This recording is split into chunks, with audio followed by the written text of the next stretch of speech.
ya. Nah kemudian dengan Nasacom dia nempel sama komunis. Komunis bermain, dia doronglah untuk membubarkan apa? Masyumi dan membubarkan HMI. Tapi HMI mau dibubarkan, nah ini di sini ada beberapa PII saya lihat langkah himayat kami baru bubarkan ya HMI. Nah ini ada tokoh ini Ahmad Mujoko ini PII ya. Nah, berikutnya dari segi literasi ini jelas bahwa dekret itu dimungkinkan.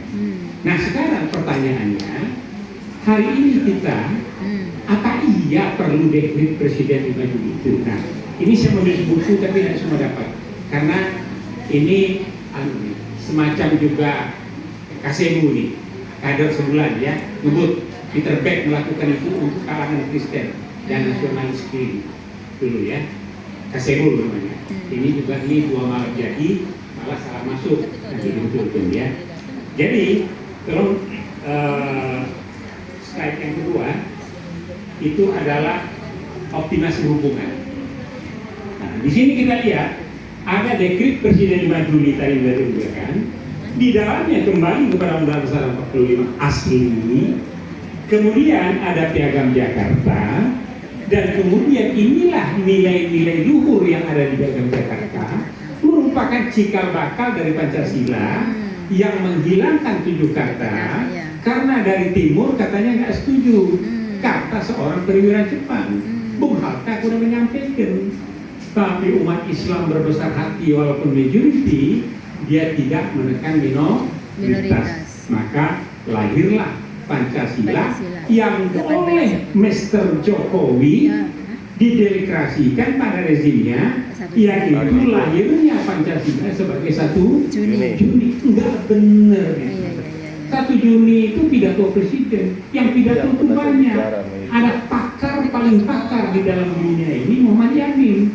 Sejak pergerakan pemuda, lahirnya Sumpah Pemuda, sampai tulisan tangannya dibacakan oleh Suganda dan Wikana yang termasuk ya, yang melakukan ya, mengucilkan atau membawa Soekarno Hatta ke mana sana itu Bekasi, Rengas Dengklok. Dan siapa yang masuk mendesak itu? Termasuk Subianto, pamannya, ya, pamannya Jokowi, namanya kan Prabowo Subianto. Kenapa? Menghormati pamannya ini.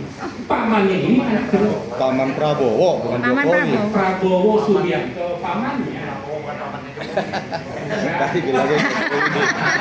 Tadi bilangnya Jokowi. Oh iya, betul salah karena beliau tidak termasuk geng Solo. Ya jadi Subianto ini adiknya Sumitro, anak Margono. Literasinya dan legisi mereka luar biasa. Subianto ini anak kedokteran yang paling muda pemuda.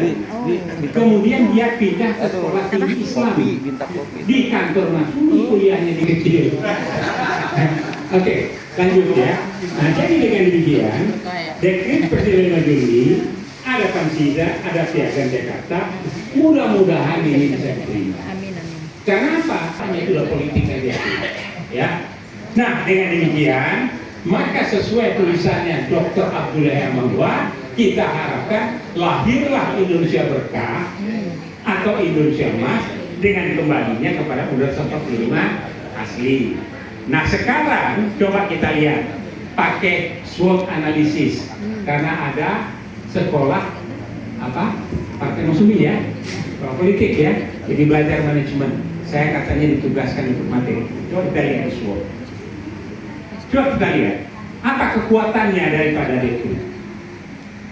Ya, yang melahirkan dekret ini pakai TAP enggak? Enggak. Ya. Yang pakai TAP MPR itu adalah Pancasila. Nah, tinggal 5 menit. Pas. Ya. Oke.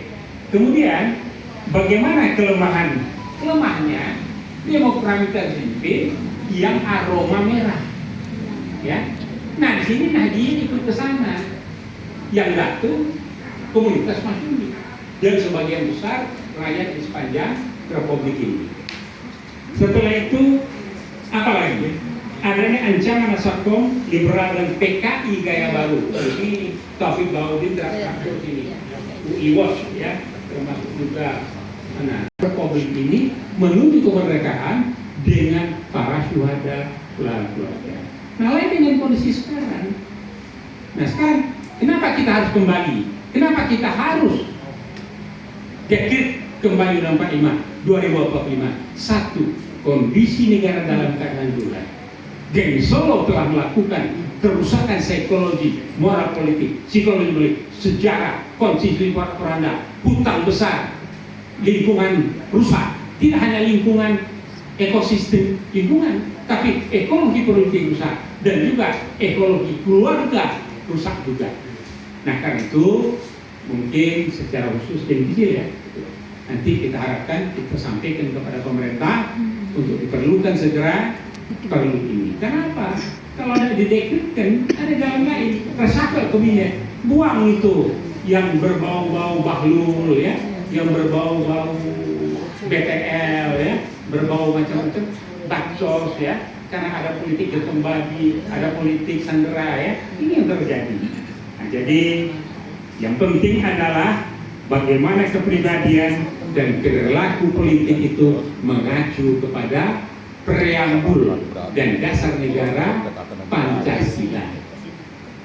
Dan kemudian kalau Piagam Jakarta diimplementasikan dengan baik, umat Islam tidak akan menekan minoritas. Buktinya sejak Utsman, Bani Umayyah, Bani Abbasiyah, masyarakat Madani pada zaman Khulafaur Rasyidin telah memberikan contoh yang konkret.